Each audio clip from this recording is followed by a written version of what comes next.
দর্শক, যুক্তরাষ্ট্র থেকে একটা বড় দুঃসংবাদ এসেছে। সেই দুঃসংবাদের কারণে বাংলাদেশের অর্থনৈতিক অবস্থা বিপদের মুখে পড়বে এমনটা মনে করছেন অনেক বিশেষজ্ঞ। কি সেই দুঃসংবাদ? থেকে আমেরিকা থেকে একটা বড় দুঃসংবাদ এসেছে।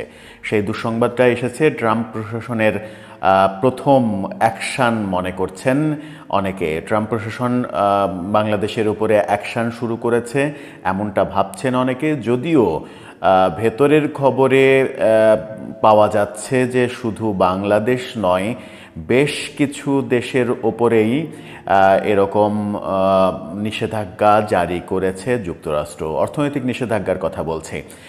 বেশ কিছু দেশ, সেই দেশের তালিকাতে বাংলাদেশ আছে, যদিও খুব গুরুত্বপূর্ণ দেশ নেই এই তালিকাতে, কিন্তু বাংলাদেশের নাম রয়েছে। বাংলাদেশকে অন্তত $29 মিলিয়ন যে সহযোগিতা, সেই সহযোগিতা যেটা যুক্তরাষ্ট্র করত, সেইটা বাতিল করে দিয়েছে ট্রাম্প প্রশাসন। এই ট্রাম্প প্রশাসনের এই বাতিল প্রসঙ্গে ইলন মাস্ক বলেছেন যে আমেরিকার অর্থনৈতিক পরিকাঠামোতে যদি পরিবর্তন আনা না হয়, বাজেটে যদি কাটছাট করা না হয়, তাহলে আমেরিকা নিজেই দেউলিয়া হয়ে যাবে। সুতরাং বাজেটে কাটছাট করতে হবে, আর বাজেটে কাটছাট করার ক্ষেত্রে যে কয়েকটি দেশকে আমেরিকা বেছে নিয়েছে তার মধ্যে বাংলাদেশ অন্যতম। বাংলাদেশের $29 মিলিয়ন সাহায্য স্থগিত করে দিল, বাতিল করে দিল যুক্তরাষ্ট্র, এমন খবর ইন্ডিয়া সহ বিভিন্ন দেশের গণমাধ্যমে ফলাও করে প্রচার করা হচ্ছে। এটাকেই নরেন্দ্র মোদী এবং ডক্টর ইউনূসের মধ্যে যে স্নায়ুযুদ্ধ, সেই স্নায়ুযুদ্ধে নরেন্দ্র মোদীর লবিং জিতেছে এটাও বলার চেষ্টা করছেন। অনেকে বলছেন যে নরেন্দ্র মোদী ডোনাল্ড ট্রাম্পের সঙ্গে লবিং করেছেন, লবিং করে বাংলাদেশ সম্পর্কে তাকে বিষিয়ে তুলেছেন, এবং বাংলাদেশ সম্পর্কে তাকে বিষিয়ে তুলে বাংলাদেশের সহযোগিতা কাটতে বাধ্য করেছেন। অনেকে আবার বলছেন যে ভারতেরও সহযোগিতা কেটে দিয়েছে আমেরিকা। সেরকম খবরও বিভিন্নভাবে আসছে যে ভারতের নির্বাচন কাঠামোতে আমেরিকা যে সহযোগিতা করত, সেই সহযোগিতা আপাতত করবে না বলে ট্রাম্প প্রশাসনের সিদ্ধান্ত হয়েছে। সেটা এখনও নিশ্চিত করে বলা যাচ্ছে না, সংবাদ মাধ্যমগুলোও সেরকম খবর নিশ্চিত করে দিচ্ছে না, কিন্তু বাংলাদেশের $29 মিলিয়ন যে সহযোগিতা, সেই সহযোগিতা কাটছাটের অর্থাৎ বাতিল করে দেওয়ার খবরটা পাকাপোক্তভাবে এসেছে।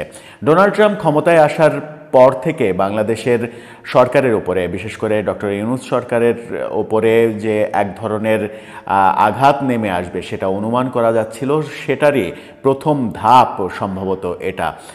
অনেকে মনে করছিলেন ডোনাল্ড ট্রাম্পের সঙ্গে ডক্টর ইউনূসের ব্যক্তিগত সম্পর্ক যেহেতু ভালো নয়, এর আগের বার যখন ডোনাল্ড ট্রাম্প নির্বাচিত হন প্রেসিডেন্ট হিসেবে, সেইবার প্রতিদ্বন্দ্বী হিলারি ক্লিন্টনের হয়ে $500 মিলিয়ন খরচ করেছিলেন ডক্টর ইউনূস, এমন খবর ছাপা হয়েছিল।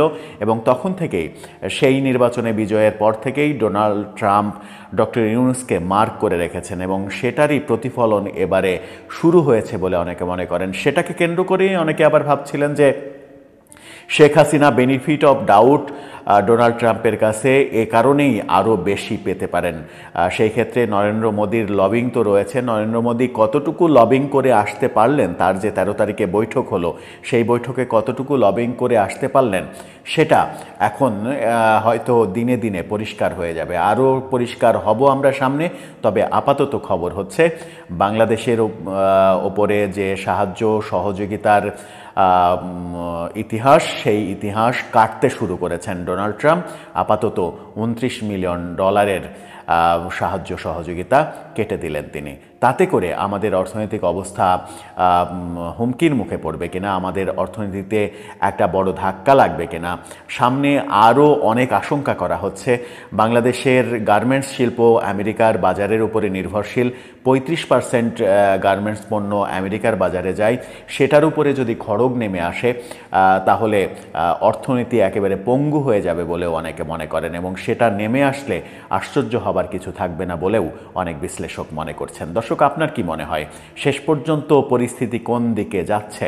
ডোনাল্ড ট্রাম্প বাংলাদেশ ব্যাপারে কি এমন সিদ্ধান্ত নিতে চলেছেন? আপনার